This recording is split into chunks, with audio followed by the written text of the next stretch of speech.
In today's video, I'm going to show you how to fix age restriction on TikTok.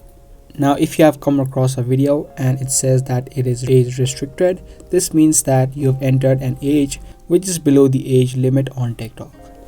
So the people who are below the age of 13 will not be able to use or view any kind of TikToks. Now, there is no direct option to change the age on your TikTok account. You can directly message this problem to TikTok itself. So from the home screen of TikTok, what you need to do is tap on the profile icon on the bottom right. From here, tap on the three lines on the top right and head over to settings and privacy. From here, you can scroll down and tap on report a problem. Now it's going to take you to a section where you can see different types of problems that you can solve.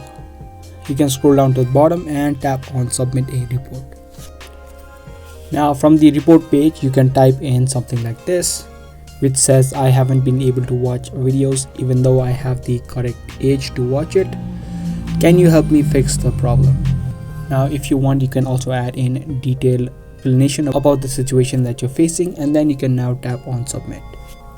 After you have submitted the report, TikTok will try to fix this issue. Within a couple of days, your problem should be completely fixed. So I hope this video helped you out. If it did, make sure to subscribe, share and give this video a thumbs up. That's all for today, and I'll be back with more.